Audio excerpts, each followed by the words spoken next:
तो अपने गुलाम का जो नेम पढ़ा था उससे आपको 2 क्वेश्चन लगातार आए हुए दिखाई दे रहे हैं। पढ़ पा रहे हो क्वेश्चन को आप? गुलाम के नेम से, किसके नेम से? गुलाम के। देखें भी क्वेश्चन, पहला क्वेश्चन देखो, दिख रहा है जो अपने पढ़ा था Q1 और Q2 वाला, Q1 और Q2। तो अपने पढ़ा था कि गुलाम के नेम से क्वेश्चन क्या दिया गया? वायु में एक दूसरे से, वायु में एक दूसरे से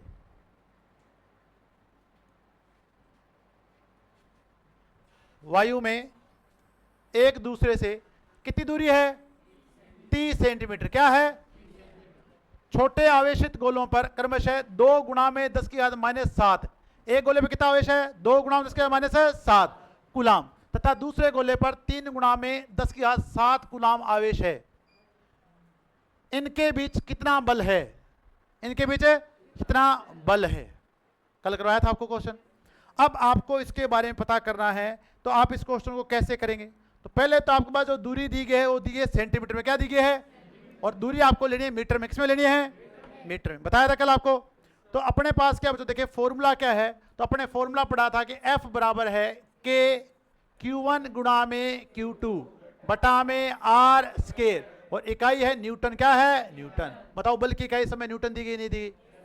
अब आपके पास अपने दूरी पड़ी थी मीटर में। क्या पड़ी थी? मैंने कहा था यहाँ पे जो वायु या निर्वात के लिए अपने कांस्टेंट पढ़ा था, नहीं पढ़ा था कल? अब बताओ इस क्वेश्चन में कहीं वो दिया गया क्या?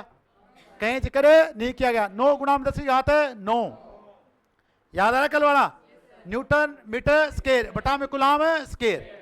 तो अब आपको इसकी वैल्यू पता होनी चाहिए। तो आपको वैल्यू लिखनी है F बराबर K की वैल्यू लिखोगे 9 गुणा में 10 की घात 9 से भी 10 की घात 9। बताओ गोले Q1 पर कितना आवेश है? 2 गुणा में 10 की घात 7, 2 गुणा में 10 की घात -7, और दूसरे वाले में कितना है? 3 गुणा में 10 की घात -7। अब बताओ दूरी कितने सेंटीमीटर है? 30 सेंटीमीटर। इस सेंटीमीटर को चेंज करना है मीटर में। किससे चेंज करना है? तो सेंटीमीटर को मीटर में चेंज करने 10 से भाग देते हैं। किससे भाग देते हैं? 100 से। तो 30 में किसका भाग देते हैं? 100 का, और इसके कर दें स्क्वायर। तो F बराबर आपके पास क्या आएगा? देखो सबसे पहले आपको जीरो का समाधान करना होता है। किसका होता है? जीरो। अब आप देखें जीरो का समाधान कैसे होगा। देखो इसमें जितने भी जीरो है उनको एक साइड लेके चलेंगे अपन सबको। देखो ये 9, ये 2 और ये 3, इनको साइड में कर लें सबको। 9, 2 और इधर कितना है? 3। आओ देखो यहां पे 10 की घात कितनी है? यहां 10 की घात क्या है? 9, और यहां 10 की घात 7, और 7 -7 कितना हो जाएगा? 14। तो यहां 10 की घात 9 और यहां 10 की घात -14। कोई दिक्कत? अब इसको समाधान करते हैं। 30 गुणा में 30 लिख सकते हैं इसको। अरे सही है। बटा में आ गया आपके पास 100। क्या आ गया? 100। क्या 100 को 10 की घात 2 लिख सकते हो क्या? अब 10 की घात 2 और 10 की घात 2 कितनी हो जाएगी? 4। जब ये घात ऊपर आएगी तो किसकी हो जाएगी? और इससे ऊपर जाएगी किसकी हो जाएगी? प्लस की। तो अगर अपन यहां लेके आएंगे इसकी घात को, तो बताओ 10 की घात 4 प्लस की आई नहीं आएगी? अब प्लस वालों को जोड़ दो। 9 और 4 13, 9 और 4 13, 9 गुणा में 2 गुणा में 3, यहां पे कितना आ गया? 9 और 4 13। अब जो देखिए ये अपने पास कितना हुआ? 13। अगर ये दोनों 10 ऊपर चले जाएं तो ऊपर बताओ कितना हो जाए? माइनस के हो जाएंगे, नहीं हो जाएंगे? और चलो एक बार अपन यहां से करते हैं। 10 की घात माइनस कितनी होगी? प्लस की कितनी होगी? 13, और माइनस की कितनी होगी? 14 बटा में। क्या मैं इसको 9 गुणा में 10 की घात 2 लिख सकता हूं? क्या ले सकते हैं? तो ये 10 की घात ऊपर जाएगी किसकी हो जाएगी? माइनस की। तो आप इसको देख लो करके। 9 गुणा में 2 गुणा में 3, 10 की घात 3 गुणा में 10 की घात 13 गुणा में 10 की घात 14, और 10 की घात ये प्लस वाली जाएगी तो किसकी हो जाएगी? माइनस की। 10 की घात -2 बटा में कितना आ गया? 9। 9 से 9 कैंसिल। अब आपको इसको सोल्व करना है। अब आपको इसको क्या करना है? सोल्व। अब आप देखो ये माइनस की 14, ये माइनस की 2, 14 और -2 16, प्लस की कितने हैं? 13। तो बताओ कितना बचेगा? 2 3 6, 6 गुणा में 10 की घात -3 न्यूटन। क्या आंसर दिखाई दे रहा है क्या आपको? ऐसा दिखाई दिया? ये रहा आपका आंसर। 6 गुणा में 10 की घात -3 है न्यूटन। अब आपको पता लग रहा है कि किस लेवल के क्वेश्चन पूछे जा सकते हैं। पूछा गया नहीं पूछा गया? इस पेपर से 6 क्वेश्चन पूछे गए। कितने? 6। जितना मैंने अभी तक करवाया वहां से 6, वहां से 6, अभी आपसे कोर लॉसेज के बारे में पूछा गया है, हिस्टैरिसीस लॉसेज के बारे में, तो मैग्नेट से 10 क्वेश्चन, कितने क्वेश्चन? 10 क्वेश्चन एक टॉपिक से। अब अगला क्वेश्चन पढ़ो, फिर किसका? कूलाम का है कि नहीं है? अब अगला क्वेश्चन क्या करे? कूलाम बल तथा गुरुत्वाकर्षण बल, कूलाम बल तथा गुरुत्वाकर्षण बल समान का पालन करते हैं, समान का पालन करते हैं। अब गुरुत्वाकर्षण बल अपने नहीं पढ़ा, अरे नहीं पढ़ा ना, अरे नहीं पढ़ा ना, पर कूलाम का बल नियम पढ़ा कि नहीं पढ़ा अपने? अरे कूलाम का नियम पढ़ा कि नहीं पढ़ा, बताओ मेरे को। अब कूलाम बल क्या कहता है कि अगर आपकी पास दूरी, बताओ दूरी के बताओ, बल व्युत्क्रमानुपाती होकर समानुपाती होता है, क्या होता है? अब इसमें ऑप्शन देखो, ओम का नियम कोई लेना देना नहीं है इससे, एम्पियर का नियम कोई लेना देना नहीं है, किरचॉफ का नियम कोई, देखो व्युत्क्रम वर्ग नियम याद आ रहा है कुछ ऐसा? व्युत्क्रम वर्ग नियम, यानी जो दूरी होती है, जो बल होता है, वो आपके पास आरोप जो दूरी होती है उसके व्युत्क्रम के वर्ग के क्या होता है? विलोमानुपाती होता है। देखो भाषा समझ पा रहे हो? अगर आप इसको इंग्लिश में पढ़ोगे तो भी सेम ही लिखेगा, Coulomb force and gravitation force follow as the same. अब आपने गुरुत्वाकर्षण का नियम पढ़ा नहीं है, पर कूलाम का नियम पढ़ा कि नहीं पढ़ा? क्या ये ओम का नियम है क्या? नहीं है। क्या एम्पियर का नियम है क्या? नहीं है। किरचॉफ का नियम है क्या? नहीं है। तो बचा कौन सा? व्युत्क्रम वर्ग का नियम। तो भाषा समझ रहे हो? कितने क्वेश्चन आए? 2। कितने क्वेश्चन बोलिए? 2 क्वेश्चन। अभी एक और दिखाऊंगा आगे, अभी और दिखाऊंगा आगे। अब अगला क्वेश्चन देखो, बताओ इस क्वेश्चन में कोई दिक्कत? इसको अपने सेंटीमीटर को मीटर में चेंज क्यों किया? पता चल गया? हमने दूरी पढ़ी थी मीटर में, किसमें पढ़ी थी? मीटर। इसने किसमें दे दी? सेंटीमीटर। अगला क्वेश्चन देखते हैं। अब आप देखो, ये अपन स्टार्टिंग से पढ़ रहे हैं, पढ़ रहे नहीं पढ़ रहे? इस क्वेश्चन को आप पढ़ो, क्या कहना चाह रहा आपसे? एक चुंबकीय क्षेत्र, एक क्षेत्र के चारों तरफ विद्यमान होता है, एक चुंबकीय क्षेत्र के चारों तरफ विद्यमान होता है, के चारों तरफ विद्यमान होता है, यहां से के मिसिंग है अभी। एक चुंबकीय क्षेत्र के चारों तरफ विद्यमान होता है, कब बनता है? देखो, a magnetic field exist around, किसके चारों ओर बनता है? लोहे के। अरे लोहा रख दोगे मैग्नेटिक फील्ड बन जाएगा उसके चारों ओर। क्या तांबा रख दोगे बन जाएगा क्या? क्या एल्यूमिनियम रख दोगे बन जाएगा क्या? तो क्या लगाना पड़ेगा? चलायमान आवेश। अगर इनमें विद्युत धारा प्रवाहित हो रही है तभी आपका मैग्नेटिक फील्ड बनेगा। समझ में आया कि नहीं आया? अरे आया कि नहीं आया? कितने क्वेश्चन हो गए? कितने हो गए? 3। तो अगर आपका बच्चों देखे धारा वहन करता हुआ चालक है तो ही उसके चारों ओर चुंबकीय बल रेखाएं उत्पन्न होती हैं। मैं आपको सारे क्वेश्चन करवाऊंगा ताकि आपको पता चले लैंग्वेज कैसे पूछी जाती है। अगला क्वेश्चन देखो यहीं से। अब देखिए, the unit of magnetic flux density आता है नहीं आता तुम्हें? The unit of magnetic flux density क्या होती है भी? वेबर प्रति मीटर स्क्वायर। आसान है कि मुश्किल है? अरे आसान है कि मुश्किल है? अरे आसान है कि मुश्किल है? आसान। अब आता है ना? देखो कितना जल्दी आपने आंसर दे दिया।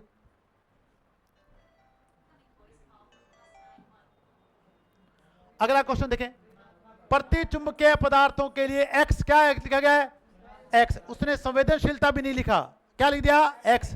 क्या लिख दिया? एक्स। तो प्रति चुंबकीय पदार्थों के लिए एक्स का मान होता है, क्या होता है? क्या होता है? ऋणात्मक। क्या क्वेश्चन तुम्हें आ रहे हैं? अरे आ रहे हैं ना? अब आज बच्चों देखें, अपन पढ़ेंगे गॉस का नियम। क्या पढ़ेंगे? गॉस का। तो उससे से भी क्वेश्चन है अपने पास, वो भी अपन पढ़ेंगे। ठीक है भाई, ये गॉस का नियम से भी आया। अब अपन इसी को पढ़ेंगे सबसे पहले। तो आप में बताओ क्या कॉन्फिडेंस आ रहा है या नहीं आ रहा? दिक्कत रहेगी आपके पास लैंग्वेज की, भाषा की, उस पर कौन काम करेगा? मैं काम करूं। मुझे पता है आपको भाषा कैसे समझानी। इसी के लिए अपन चालू करेंगे ऑफलाइन टेस्ट। क्या चालू करते हैं? मैं आपसे टेस्ट करवाता हूं नहीं करवाता, ताकि आपको बार बार पता चले कि लैंग्वेज कैसे पूछी जाती है। आपको क्वेश्चन आ रहा है पर उसको सही पढ़ने से नहीं, सही पढ़ना नहीं आ रहा है, तो क्या आप आंसर सही दे पाओगे? क्या नहीं। प्रैक्टिस बच्चों देखिए, क्वेश्चन होते हैं वो आपके करवाते हैं प्रैक्टिस। क्या करवाते हैं? प्रैक्टिस। आप लोग क्या थ्योरी पढ़ते रहते, कभी क्वेश्चन सोल्व ही नहीं करते, जबकि एग्जाम में क्या करना जाके? क्वेश्चन सोल्व कर रहे। चलो, तो अपना जो अगला नियम है 11 नंबर, वो है गॉस का नियम। क्या है? गॉस का। ठीक है भाई, गॉस का। तो गॉस जैसे लिख दो, चाहे ऊपर वाला बिंदी लगा के लिख दो, तो कैसे भी लिख दो, आपको पता होना चाहिए कौन सा नियम है? गॉस का। अब गॉस क्या कहता है? देखिए, आपकी किताब में कहीं पे भी गॉस का नियम नहीं मिलेगा, पर इसने पूछा है। अरे पूछा ही नहीं पूछा? ये जूनियर इंस्ट्रक्टर की जो परीक्षा होती है वो किस लेवल पे होती है? आईटीआई लेवल पे। आईटीआई के बाद क्या कराते हैं? सीटीआई। क्या कराते हैं? सीटी। और सीटी के बाद आपको 3 साल का अनुभव होना चाहिए। कितने साल का? टीचिंग का। आप 3600 ग्रेड पे जा सकते हो। कितने ग्रेड पे? 3600। आप एक भारत सरकार के जेईएन के बराबर की तनख्वाह ले सकते हो। क्या होके? आईटीआई वाले होके। क्या होके? आईटीआई वाले होके। और अगर आप केवल आईटीआई पे जॉब लगोगे तो पूरी नौकरी निकल जाएगी, आप 3600 ग्रेड पे नहीं पहुंचोगे। ठीक है भी?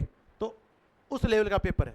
अब आप देखो गाउस का नियम क्या कहता है बच्चों। देखें गाउस का नियम क्या कहता है बच्चों। देखें कि अगर आपके पास कोई बंद चुंबकीय कोर है, क्या बच्चों देखें? बंद चुंबकीय कोर है। कोई भी कोर मटेरियल वो आपके पास क्या है? बंद है। ठीक है? कोई भी मैग्नेटिक मटेरियल है वो आपके पास क्या? क्लोज है। क्या है भाई? क्लोज। जैसे मैंने बना दिया कि ये बंद है। अब जितना भी आपकी मैग्नेटिक फ्लक्स, जितनी भी चुंबकीय बल रेखाएं आपकी आएंगी वो इसमें रुकेंगी नहीं। वो कहां पहुंचेगी? अगर एन से आएंगी तो कहां पहुंच जाएगी? एस पे। क्या अंदर चुंबकीय बल रेखाएं रुकेंगी क्या? तो फिर बताओ अंदर चुंबकीय बल रेखाएं कितनी हो जाएंगी? कितनी हो जाएंगी? 0। समझ में आ गया? तो गाउस क्या कहता है कि अगर आपके पास कोई बंद चुंबकीय पृष्ठ है, बंद चुंबकीय पृष्ठ है, क्या है? पृष्ठ है, तो उसके अंदर कुल चुंबकीय बल रेखाएं कितनी होती हैं? 0 होती है। क्या होती हैं? 0। यही क्वेश्चन पूछा गया। ये देखो क्वेश्चन क्या पूछा गया, देखें। चुंबकत्व संबंधी गाउस के नियम अनुसार किसी बंद पृष्ठ, किसी में से गुजरने वाली कुल चुंबकीय, इसको थोड़ा मैं साइड में करता हूं ताकि आपको और अच्छे से दिख जाए। कुल चुंबकीय फ्लक्स हमेशा होता है। कुल चुंबकीय फ्लक्स हमेशा, तो कितना आएगा आंसर इसका? कितना होता है? 0 होता है। याद आ गया क्या? समझ में आया नहीं आ गया? तो जितने आपका देखो चुंबकीय बल रेखाओं के कारण क्या बनता है? चुंबकीय फ्लक्स। अपने पढ़ा चुंबकीय बल रेखाओं का समूह क्या कहलाता है? चुंबकीय फ्लक्स। तो गाउस का नियम समझ में आ ही नहीं आया। तो अगर आपके पास कोई बंद पृष्ठ है, क्या बच्चों देखे? बंद। कल अपन बात करे थे अगर यहाँ एन पोल बनेगा, यहाँ क्या बनेगा? एस। तो एन पोल से जितनी चुंबकीय बल रेखाएं पहुंचेंगी बाहर से एस पे, और एस से वापस कहां पहुंच जाएगी? एन पे। तो क्या इसके अंदर कोई रखी भी? तो नेट इलेक्ट्रिकल, जो नेट आपका मैग्नेटिक फ्लक्स होता है किसी बंद पृष्ठ के अंदर, वो हमेशा कितना होता है? 0। क्या होता है? 0। समझ में आया नहीं आया? अरे आया नहीं आया? तो कोर में क्या हमेशा, क्या कोर में चुंबकीय फ्लक्स रेखाएं रुकती हैं क्या? नहीं रुकती हैं। वो हमेशा जाती हैं एन से एस की, और एस से वापस कहां जाती हैं? एन पर। तो अंदर रुकती नहीं। कौन बताता है? गाउस। कौन बताता है? गाउस। समझ में आ गया? याद हो जाएगा? तो मैं स्टेटमेंट लिख देता हूं। क्वेश्चन आया, बता लग गया? लग गया पता? आसान है कि मुश्किल है? अब क्या याद करना है? 0। क्या याद करना है? 0।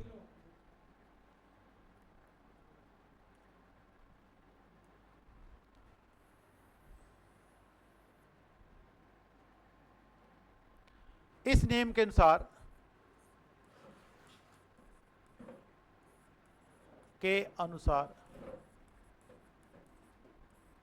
किसी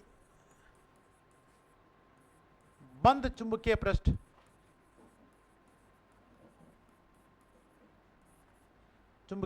पृष्ठ सरफेस लिख लो, कुछ भी लिख लो, से गुजरने वाली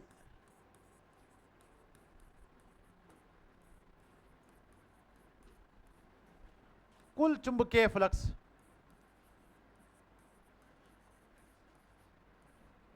का मान हमेशा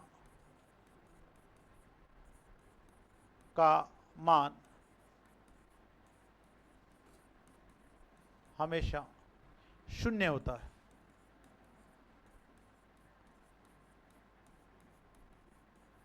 तो कौन सा नियम बताता है कि किसी बंद पृष्ठ से गुजरने वाली कुल चुंबकीय बल रेखाओं का मान हमेशा क्या होता है? 0।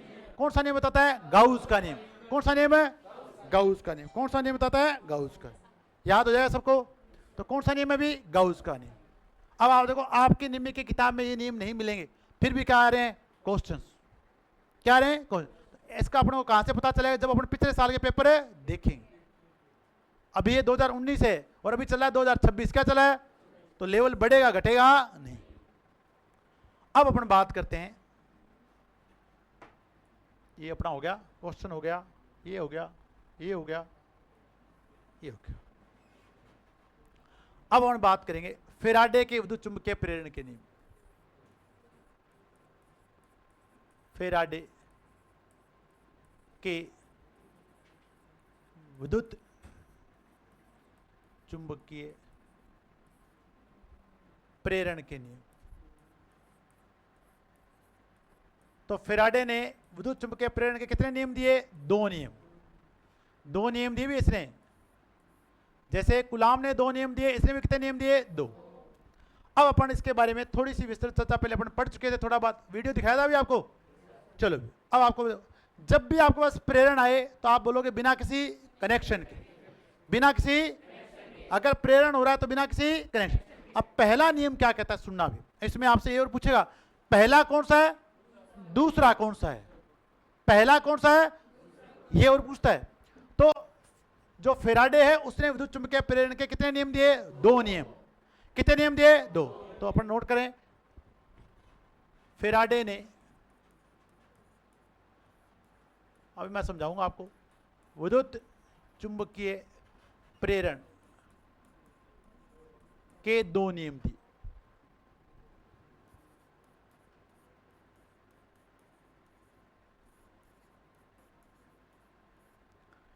अब हम पढ़े, इसमें जो पहला नियम है, ए लिख दो इसको, पहला नियम।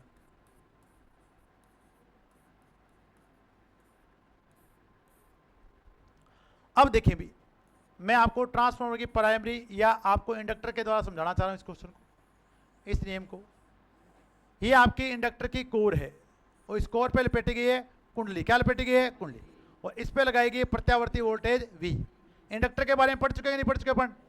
अब इस इंडक्टर में जैसे आप प्रत्यावर्ती वोल्टेज लगाओगे, मुंह बेटा इधर कर कपिल, इधर मुंह करके बैठा कर बेटा, जब भी अपन प्रत्यावर्ती वोल्टेज V लगाएंगे तो प्रत्यावर्ती धारा प्रवाहित होगी I। अब जैसे ही प्रत्यावर्ती धारा कुंडली में प्रवाहित होगी, इस कुंडली में क्या होगी? प्रवाहित होगी। तो कोर में जिस कुंडली, यहाँ ये कुंडली जिस कोर पे लपेटी गई है उस कोर में प्रवाहित होगा चुंबकीय फ्लक्स, चुंबकीय फ्लक्स। क्योंकि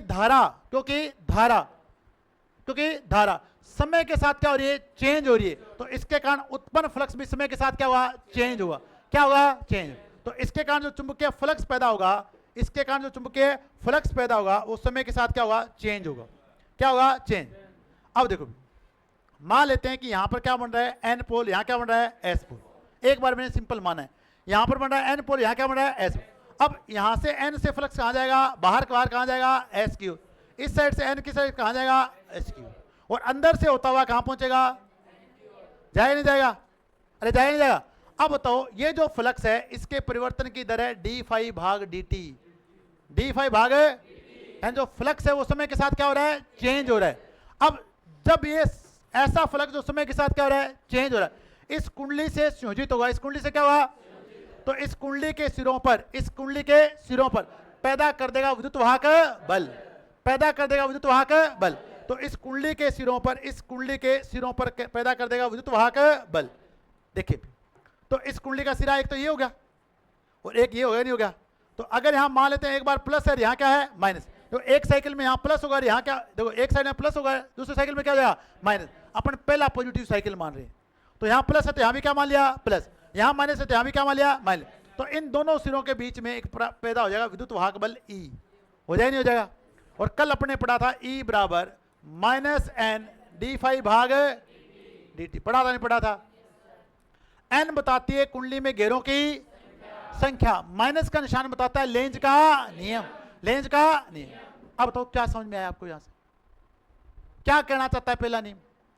पहला नियम यह कहना चाहता है कि अगर ऐसा फ्लक्स जो समय के साथ क्या हो रहा है? चेंज हो रहा है, जो समय के साथ क्या हो रहा है? अगर किसी कुंडली से लिंक होता है, क्या होता है? तो उसके सिरों पे पैदा कर देता है विद्युत वाहक बल। क्या पैदा कर देगा? विद्युत वाहक बल। यानी लेंज क्या, अगर फैराडे क्या कहना चाहता है, इधर देख बेटा मुकेश, फैराडे क्या कहना चाहता है कि अगर आपको विद्युत वाहक बल पैदा करना, क्या पैदा करना है? किसी कुंडली के सिरों पर क्या पैदा करना है? विद्युत वाहक। तो उससे संयोजित चुंबकीय फ्लक्स समय के साथ क्या होना चाहिए? चेंज होना चाहिए, चेंज होना चाहिए। इस बात की बहुत गहराई है भी, इस बात की बहुत गहराई। अब आपके दिमाग में ऐसी बात पड़ती है, आपके दिमाग में एक क्वेश्चन आना चाहिए कि सर अपन डीसी जब जनरेटर की बात करते हैं, डीसी जब जनरेटर की बात करते हैं तो वहां जो फील्ड कोर होती है वहां तो अपन डीसी देते, क्या देते हैं? देते नहीं देते? और डीसी समय के साथ चेंज है। तो आप ये बात कैसे कह रहे हो कि जो चुंबकीय फ्लक्स है वो समय के साथ क्या हो रहा है? क्या दिमाग में आई कि नहीं आई? आई कि नहीं आई? हम क्या दे रहे हैं वहां, डीसी दे रहे नहीं दे रहे? अरे दे रहे कि नहीं दे रहे? तो डीसी तो धारा जो होती है वो चेंज होती ही नहीं है। तो बताओ फ्लक्स कैसे चेंज हुआ? अरे कम्यूटेटर नहीं लगा होता है, वहां रोटर क्या होता है, घूम रहा होता है, या आर्मेचर है घूम रहा होता है। तो अगर ऊपर वाला स्टेशन है तो नीचे वाला घूम रहा है कि नहीं घूम रहा? तो अगर ऊपर वाला फिक्स है तो आर्मेचर घूम रहा है कि नहीं घूम रहा? अब बताओ समझ में आएगी नहीं है? तो दोनों में से बताओ, अगर ऊपर वाला फिक्स है तो नीचे वाला घूम रहा है कि नहीं घूम रहा? अब जब कंडक्टर बार बार चेंज हो रहे हैं तो उनके साथ जो संयोजित फ्लक्स है वो समय के साथ चेंज हो रहा है कि नहीं हो रहा? तो अगर अपन डीसी जनरेटर की बात करेंगे और डीसी मोटर की बात करेंगे तो वहां फील्ड वाइंडिंग में देंगे डीसी, क्या देंगे? जब फील्ड वाइंडिंग आप डीसी दोगे तो आपको आर्मेचर को घुमाना पड़ेगा, आपको आर्मेचर को घुमाना, तभी कुंडली में विद्युत वाहक बल पैदा होगा। बताओ समझ में आ गया? अब अगर आप आर्मेचर को घुमा नहीं रहे हो, अगर आप आर्मेचर को घुमा नहीं रहे हो, अगर आपके पास पार्ट रोटेटिंग नहीं है जिसपे कुंडली लपेटी नहीं गई है, कुंडली लपेटी गई जो वो पार्ट रोटेटिंग नहीं है, तो आपको फ्लक्स ऐसा देना पड़ेगा जो समय के साथ क्या हो, चेंज। अब तो ट्रांसफार्मर कैसे नहीं घूमता हो, देखा क्या? तो फिर क्या ट्रांसफार्मर को डीसी दी जाती, कैसी दी जाती? अब समझ में आया? अगर आपके पास रोटेटिंग पार्ट नहीं है तो आपको देनी पड़ेगी एसी, क्या देनी पड़ेगी? और अगर आपके पास रोटेटिंग पार्ट है तो आप दे सकते हो डीसी। अब समझ में आया कि नहीं आया? तो अगर आप ट्रांसफार्मर को डीसी दे दोगे तो थोड़ी देर बाद आपको स्मेल आएगी उसमें जलने की, क्या आएगी? जलने। उसमें विरोधी विद्युत वाहक बल पैदा नहीं होगा। अब तो समझ में आया नहीं आया? तो फेराडे इस नियम से क्या कहना चाहता है कि अगर अगर अगर आपका फ्लक्स समय के साथ क्या हो रहा है, चेंज हो रहा है, क्या हो रहा है, चेंज, तो पैदा हो जाएगा विद्युत वाहक बल। बताओ समझ में आया नहीं है? तो पैदा हो जाएगा विद्युत वाहक बल। क्लियर हो गया सबको? पहला नियम समझ में आ गया? अरे आया नहीं आया? तो पहला नियम क्या कहता है कि अगर विद्युत वाहक बल को पैदा करना है तो आपका जो संयोजित फ्लक्स है वो समय के साथ क्या होना चाहिए, चेंज होना चाहिए। तो अगर आपको ऐसे याद नहीं रहे तो फेराडे भाई साहब को अपने से जोड़ देना कि अगर हमें कुछ भी करना है, अगर जीवन में क्या लेनी है, सफलता, तो सबसे पहले हमें क्या होना पड़ेगा, चेंज होना पड़ेगा। क्या होना पड़ेगा, चेंज होना पड़ेगा। हमें जिराफ की तरह गर्दन क्या करनी पड़ेगी, लंबी करनी पड़ेगी। याद रहेगा नहीं रहेगा? तो सबसे पहले हमें क्या करना पड़ेगा, चेंज करना पड़ेगा। क्लियर हो गया? समझ में आ गया? तो फेराडे का पहला नियम कहता है कि अगर किसी कुंडली के सिरों पर विद्युत वाहक बल पैदा होगा, और वो विद्युत वाहक बल तभी पैदा होगा जब उससे संयोजित फ्लक्स समय के साथ क्या हो रहा है, चेंज हो रहा है। अब बताओ कोई कनेक्शन है क्या? डायरेक्ट कोई कनेक्शन है नहीं है, इसलिए बोलते हैं प्रेरण। क्या बोलते हैं? बताओ याद हो गया क्या पहला नियम? अब अपन इसकी लिखेंगे स्टेटमेंट।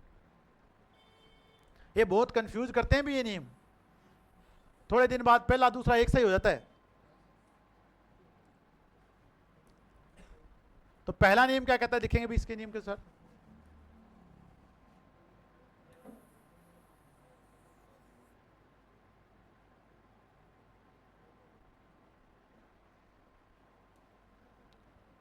इस नियम के अनुसार, इस नियम के अनुसार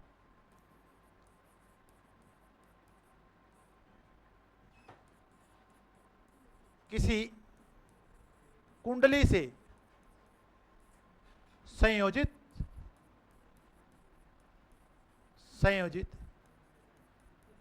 चुंबकीय फ्लक्स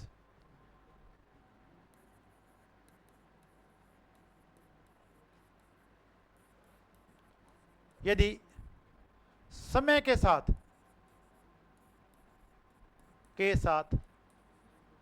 परिवर्तित हो रहा है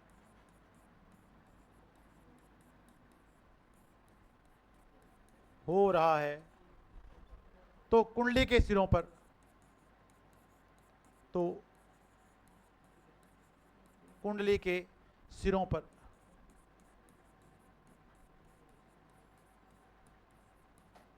क्या पैदा हो जाएगा, विद्युत वाहक बल, जिसे अपन बोलते हैं ईएमएफ। क्या बोलते हैं, ईएमएफ उत्पन्न हो जाता है।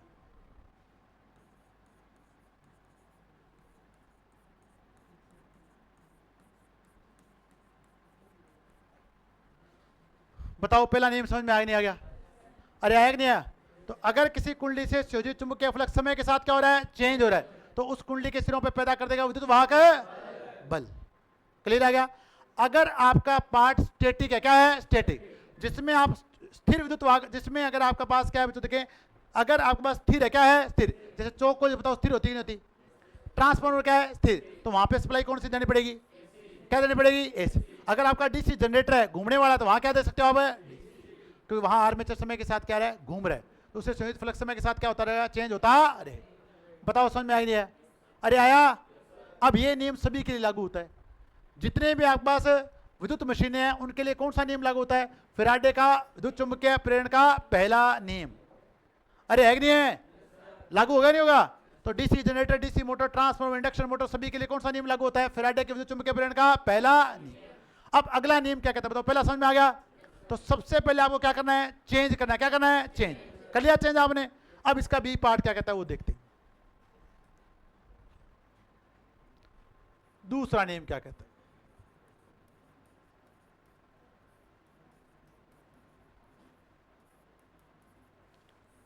अब इसने एक बात तो कही कि अगर आपके पास ऐसा चुंबकीय फ्लक्स लिंक हो रहा है कुंडली से जो समय के साथ क्या हो रहा है, चेंज, तो पैदा कर देगा विद्युत वाहक बल। अब दूसरे बार पूछा गया कि बता कितना पैदा करेगा, ये तो बता, ये तूने ये तो बता दिया कि चुंबकीय फ्लक्स जब जैसे लिंक होगा क्या पैदा कर देगा, विद्युत वाहक बल। अब पूछा कितना, हाउ मच, कितना पैदा करेगा ये बता। तो कहता कितना पैदा करेगा, देखो कि जितना आपका फ्लक्स क्या होगा ज्यादा चेंज होगा। अब तो d∅dt क्या होती है, फ्लक्स में परिवर्तन की दर, फ्लक्स में परिवर्तन की दर। जितनी आपके फ्लक्स के परिवर्तन की दर ज्यादा होगी उतना उत्पन्न विद्युत वाहक बल भी क्या होगा, ज्यादा होगा। जितनी दर परिवर्तन की दर कम होगी उतना विद्युत वाहक बल क्या होगा, कम पे। सेकंड नियम समझ में आई नहीं है।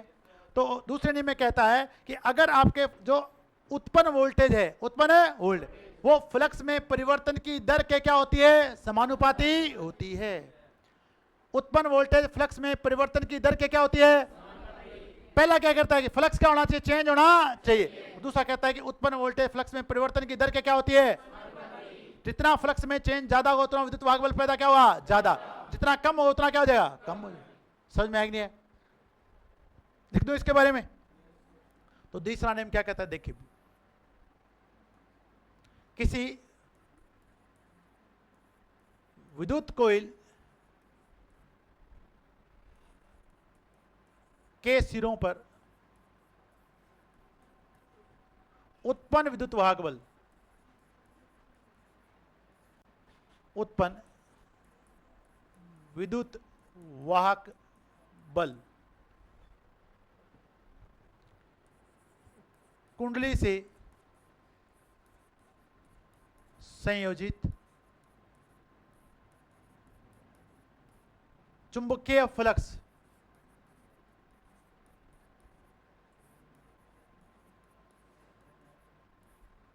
की परिवर्तन की दर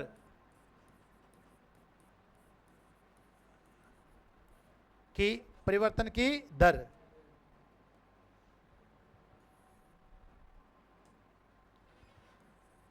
की परिवर्तन की दर के समानुपाती होता है।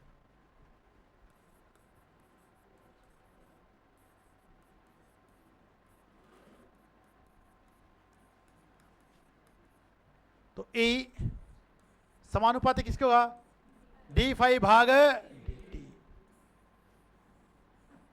तो आपके पास जो उत्पन्न विद्युत वाहक बल है वो चुंबकीय फ्लक्स के परिवर्तन की दर के क्या होगा, समानुपाती होगा।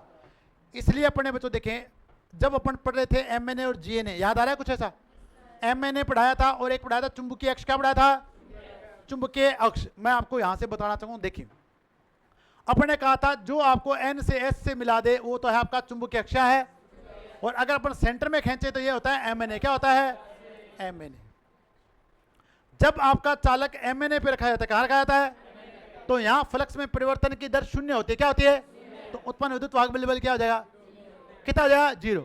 जब आपका चालक रखा जाएगा चुंबकीय अक्ष पे, कहां रखा जाएगा, तो यहां फ्लक्स में परिवर्तन की दर अधिकतम होती है, क्या होती है, तो उत्पन्न विद्युत वाहक बल भी क्या होता है, अधिकतम होता है। अब बताओ समझ में आ नहीं आ गया, इसलिए अपने वहां ऐसा बोला था, आ गया समझ में। अब जो देखें उत्पन्न विद्युत वाहक बल के कितने टाइप होते हैं, 2 टाइप। कितने टाइप का उत्पन्न विद्युत वाहक बल होता है, 2 टाइप। एक होता है स्टैटिक, क्या होता है, स्टैटिक, ठीक है भाई, स्थिर विद्युत वाहक बल। अगर आपके ट्रांसफार्मर में विद्युत वाहक बल पैदा होता है, बताओ घूर्णन के कारण हो रहा है या स्थिर है इसलिए पैदा हो रहा है? तो उसे बोलते हैं स्टैटिक ईएमएफ। क्या बोलते हैं? स्टैटिक है ईएमएफ, स्थिर विद्युत वाहक बल। आपकी चौक कोयला है, उसमें स्थिर है या घूर्णित है? अब इसके अलावा डीसी मोटर में घूर्णित है, स्थिर है? जनरेटर में घूर्णित है, स्थिर है? मोटर में इंडक्शन मोटर में घूर्णित है, स्थिर है? जो घूमने वाले होते हैं उनमें होता है घूर्णित, क्या होता है? और जो स्थिर होते हैं उसमें क्या होता है? स्थिर। याद रहेगा, तो ये भी नोट कर देता हूं। अब तो यहां तक समझ में आ गई सारी बातें। चलो भी, एक होता है आपके पास स्थिर विद्युत वाहक बल, स्थिर विद्युत वाहक बल, तो ये होता है स्थिर विद्युत मशीनों में, स्थिर विद्युत मशीनों में।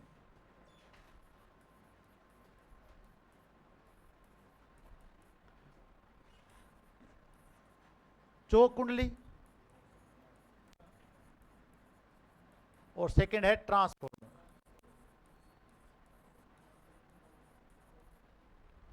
ठीक है भी। अब आपके पास है दूसरा है घूर्णित विद्युत वाहक बल।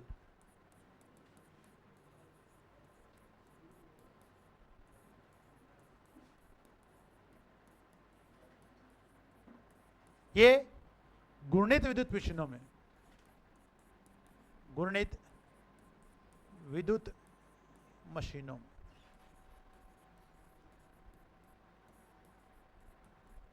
तो जितने भी आपके क्या हैं डीसी जनरेटर, डीसी मोटर,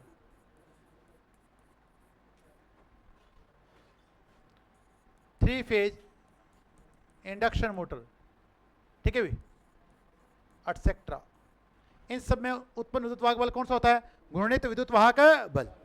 बताओ याद हो जाएगा क्या? समझ में आ गया?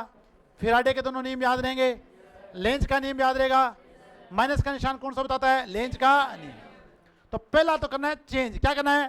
फिर कहता है चेंज की मात्रा कितनी होनी चाहिए? फ्लक्स में परिवर्तन की दर, पहला, और दूसरा फ्लक्स में परिवर्तन की दर। याद हो गए दोनों नियम, फैराडे के नियम याद हो गए। और लास्ट तक जब भी अपन कोई मशीन पढ़ेंगे अपन बोलेंगे कि कोई भी मशीन काम करेगी फैराडे के विद्युत चुम्बकीय प्रेरण, कोई भी मशीन फैराडे के विद्युत चुम्बकीय प्रेरण, लास्ट तक यही चलेगा, सबसे इंपॉर्टेंट नियम। अब इसके बाद अपन पढ़ते हैं एम्पियर का नियम। किसका नियम पढ़ते हैं अभी? एम्पियर का नियम। ठीक है, अब आप देखिए इसमें आपको सिंपल एक स्टेटमेंट याद रखनी है एम्पियर के नियम में, कि एम्पियर का नियम कहां लागू होता है, एम्पियर का नियम कहां लागू होता है ये पता होना आपको चाहिए। इसमें आपको इतना ही पढ़ना है। तो जितने भी आपकी ओवरहेड लाइंस होती हैं, क्या होती हैं? Overhead line. देखो ओवरहेड लाइन को बोलते हैं शिरोपरी। क्या बोलते हैं? सिर के ऊपर वाली शिरोपरी, सिर के ऊपर वाली शिरोपरी। तो जितने भी आपकी शिरोपरी ओवरहेड लाइंस होती हैं उनमें एम्पियर का नियम क्या होता है? लागू होता है। बस इतनी स्टेटमेंट आपको याद रखनी। आज तक इसके बारे में यही पूछा गया कि एम्पियर का नियम कहां लागू होता है? तो शिरोपरी धारा चालकों के लिए लागू होता है। कर लोगे याद इतना? तो मैं लिख देता हूं सिंपल सा, यह नियम शिरोपरी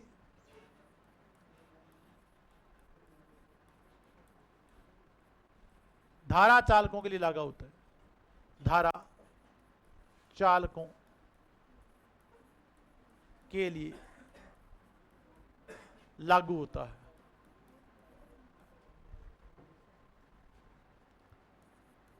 हो गए सारे भी कंप्लीट आपके? बताओ कुछ बचा क्या? अरे कोई बचा तो नहीं है? सारे याद हो गए? तो सारे आपको नियम याद होने चाहिए। और क्यों याद होने चाहिए? देखो मैंने अभी आपको साक्षात दिखाए हैं। अरे दिखाए नहीं दिखाए? अरे साक्षात दिखाए कि नहीं दिखाए? कितने क्वेश्चन बताए आपको मैंने? 6 क्वेश्चन। कितने बता दिए? 6, जो केवल एक टॉपिक से पूछे गए।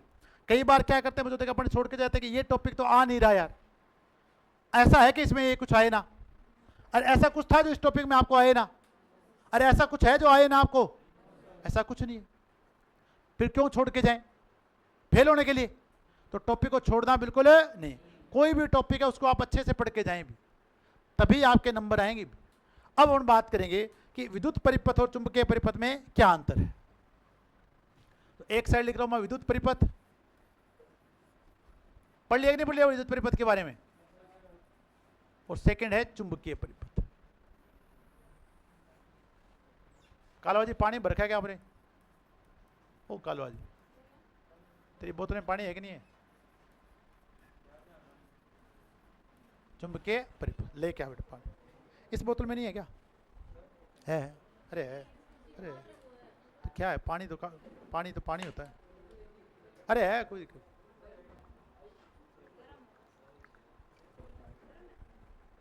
गर्म ही चाहिए होता है। देखें भीतर देखो। अरे आजा आजा, बैठ जा बैठ जा, ले लिया। अब देखें भी, इधर देखो, ले आएगा पानी, ले आएगा। देखो अब तक आपने विद्युत परिपथ को कैसे पढ़ा उसको देखें। अब तक अपन जो इसका जो डायग्राम बना रहे थे वो इस टाइप डायग्राम बना रहे हैं। ये अपने बनाया चालक, और चालक में होता है प्रतिरोध। क्या होता है? प्रतिरोध।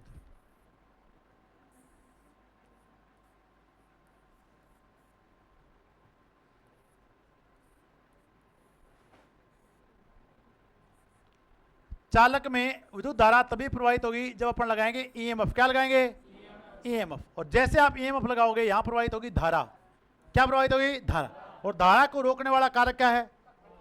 प्रतिरोध। धारा को रोकने वाला क्या है? और धारा को चलाने वाला कारक कौन है? चालकता। क्या है?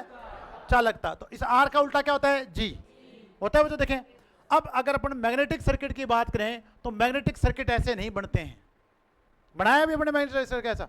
मैग्नेटिक सर्किट ऐसा नहीं बने। मैग्नेटिक सर्किट से ऐसे बनेगा। देखो अपन ट्रांसफार्मर का उदाहरण ले लेते हैं।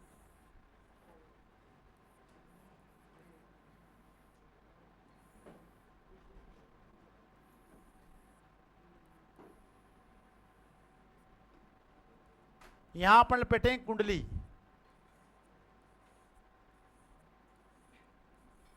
लपेट दी कुंडली। यहां पर अपन लगाएं प्रत्यावर्ती वोल्टेज या स्थिर वोल्टेज। अब बताओ कौन से लगाएंगे, एसी या डीसी? एसी। जब भी आपका स्थिर आएगा तो क्या लगाना है? एसी। अब यहां प्रवाहित होगी धारा। क्या प्रवाहित होगी? धारा। जो धारा प्रवाहित होगी कितने घेरों में प्रवाहित होगी? एन घेरों में। कितने घेरों में? एन घेरों। होगी नहीं होगी? अब जो देखें, जैसे आपके पास एन घेरों में धारा प्रवाहित होगी, अब कोर पर लपेटी की कुंडली में जैसे धारा प्रवाहित होगी क्या पैदा होगा? चुंबकीय फ्लक्स।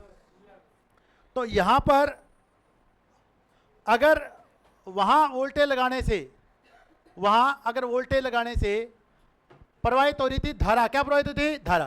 तो बच्चों देखें, यहां अगर आप वोल्टेज लगाओ, जैसे धारा प्रवाहित होगी यहां पैदा होगा एमएमएफ। क्या पैदा होगा? एमएमएफ, मैग्नेटो मोटिव फोर्स, चुंबकीय वाहक बल। तो जैसे आप चुंबकीय वाहक बल पैदा करोगे यहां प्रवाहित होगा चुंबकीय फ्लक्स। क्या प्रवाहित होगा? चुंबकीय फ्लक्स। अब वहां चालक में धारा प्रवाहित हो रही है, यहां कोर में क्या प्रवाहित हो रहा है? चुंबकीय फ्लक्स। यहां प्रवाहित होगा चुंबकीय फ्लक्स। याद हो रहा है अभी? तो अगर वहां कोर में धारा, कुंडली में धारा, चालक में धारा प्रवाहित हो रही है, तो यहां कोर में क्या प्रवाहित हो रहा है? चुंबकीय फ्लक्स। तो यहां आई है, तो यहां आई क्या भाई? फाई। अब वहां इस आई को रोकने वाला कौन था? आर। कौन था? आर। तो यहां इस आर को, इसको फाई को रोकने वाला होगा एस। क्या होगा? एस। तो इस कोर का प्रतिष्ठम क्या होगा? एस। क्या होगा? एस। अब जो देखें, जो इस धारा को सपोर्ट करता है वो होता है जी। क्या होता है? आओ जी, बैठो जी। धारा को सपोर्ट करने वाला कौन है? जी, जिसे बोलते हैं चालकता। क्या बोलते हैं? अब जो देखें, यहां चुंबकीय फ्लक्स को जो सपोर्ट करना तो उसे बोलते हैं पी। क्या बोलते हैं? पी, जिसे बोलते हैं परमियंस। क्या बोलते हैं? परमियंस। याद आ रहा है कुछ? ठीक है भाई, बताओ यहां से कितने अंतर याद हो गया आपको?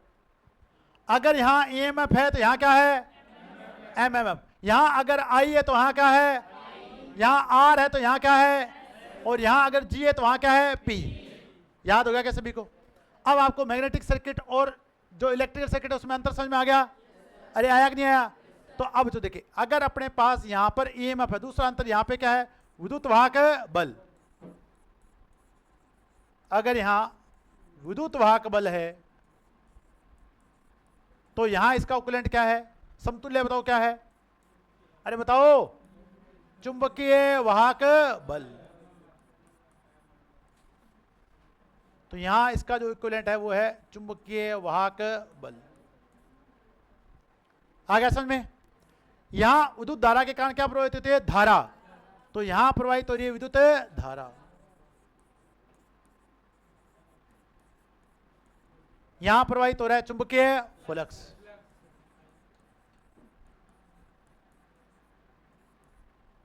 चुंबकीय फ्लक्स।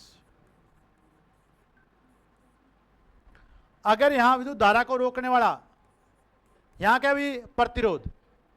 धारा प्रवाह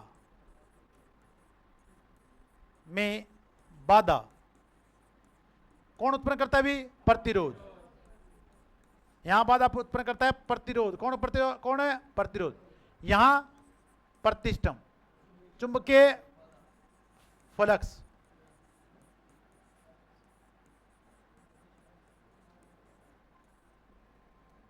में बाधा,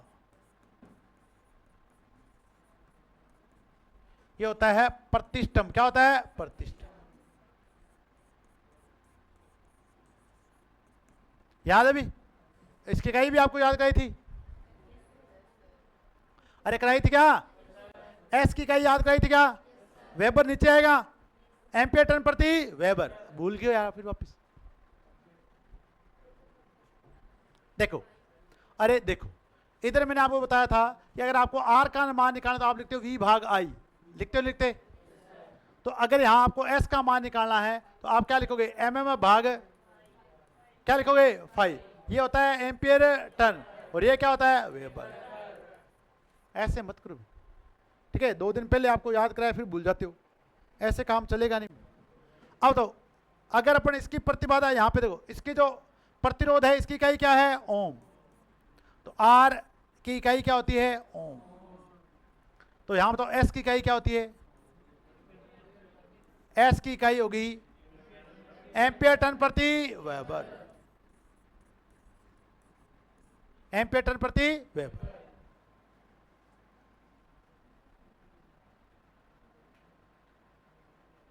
ये जो आपको मैं डायग्राम बना के बता रहा हूं, तो देखें बहुत बार यहां से क्वेश्चन पूछे जाते हैं भी। अब यहां आर का उल्टा क्या है? जी है। आर का उल्टा क्या है? जी। तो यहां पर क्या लिखेंगे? प्रतिरोध का व्युत्क्रम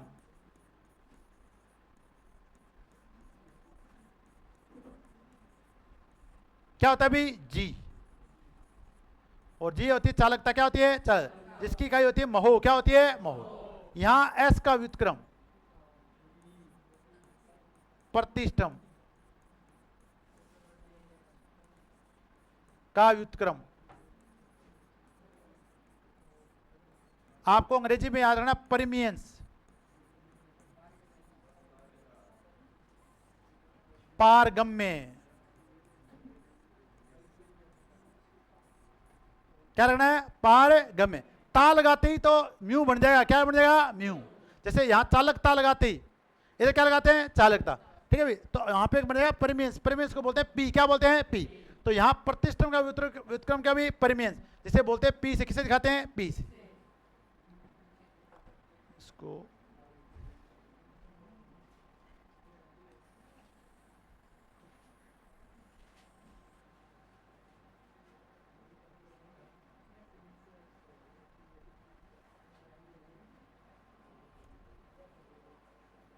तो ये आएगा आपके पास पी। क्या आएगा भैया? पी। ठीक है भाई? अब देखो, प्रतिरोध से बनती है प्रतिरोधकता। क्या बनती है? यहां बोलते हैं रेजिस्टिविटी। क्या बोलते हैं? और वहां पर तो देखिए रेजिस्टिविटी का जो उल्टा होता है उसे बोलते हैं परमिबिलिटी। क्या बोलते हैं? परमिबिलिटी। क्या बोलते हैं? जिसे बोलते हैं म्यू। क्या बोलते हैं? म्यू। तो इसलिए मैंने आपको ये टेबल करवाई बच्चों। देखिए इंपॉर्टेंट टेबल है। तो यहां होती है प्रतिरोधकता। क्या होती है? रोधकता। जिसे अपन बोलते हैं रेजिस्टिविटी। क्या बोलते हैं? रेजिस्टिविटी। अब यहां पे तो क्या है बच्चों? प्रतिरोधकता। क्या बच्चों? और प्रतिरोधक का उल्टा क्या होती है? चालकता। क्या होती है? अरे क्या होती है? प्रतिरोधक का उल्टा क्या होती है? चालक। तो अगर बच्चों देखें अपने प्रतिरोध का व्युत्क्रम क्या है? जी। और चालक से बनेगी चालकता। क्या बनेगी? तो चालकता का उधर क्या है? अरे अगर यहां प्रतिरोधकता है तो वहां उल्टा क्या है इसका? अरे प्रतिरोधकता उल्टा क्या है? अरे परमेबिलिटी। क्या है? इसका उल्टा वहां क्या है? परमेबिलिटी। क्या होती है? जिसे बोलते हैं पारगम्यता। क्या बोलते हैं? तो मैं यही लिख रहा हूं बच्चों। देखें चुंबकीय परिपथ, चुंबकीय परिपथ में प्रतिरोधा का व्युत्क्रम प्रतिरोधकता का व्युत्क्रम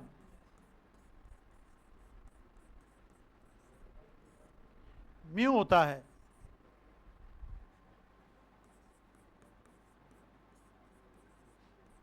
जिसे पारगम्यता बातें नहीं, या परमीबिलिटी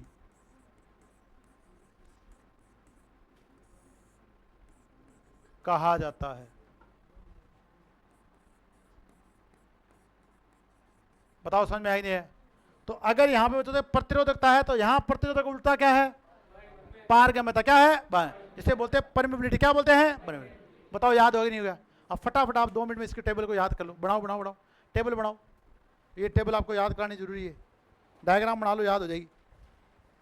जैसे मैंने बनाया वैसे बना के देखना। अगर यहाँ ई है तो वहां पर क्या है? एमएफ। यहाँ आई है तो वहां क्या है? फाई। यहाँ आर है तो वहां क्या है? एस है। वहां जी है तो वहां क्या है? पी है। यहाँ जी है तो वहां क्या है? पी है।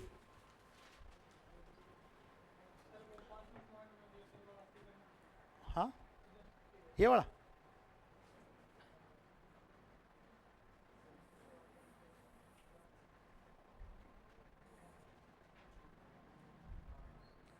एम्पियर टर्न प्रति वेबर। क्या धारा हवा में जा सकती है भी? पर मैग्नेटिक फ्लक्स हवा में जा सकता है। यहां अपने धारा घनत्व होता है, वहां क्या होता है? चुंबकीय फ्लक्स घनत्व होता है।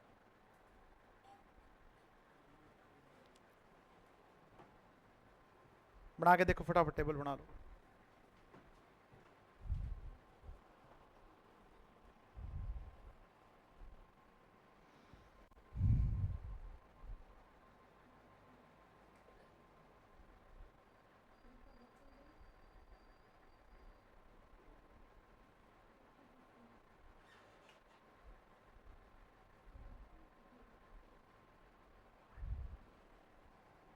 तो ये आपका कंप्लीट हो गया यहाँ तक मैग्नेटिक सर्किट के बारे में।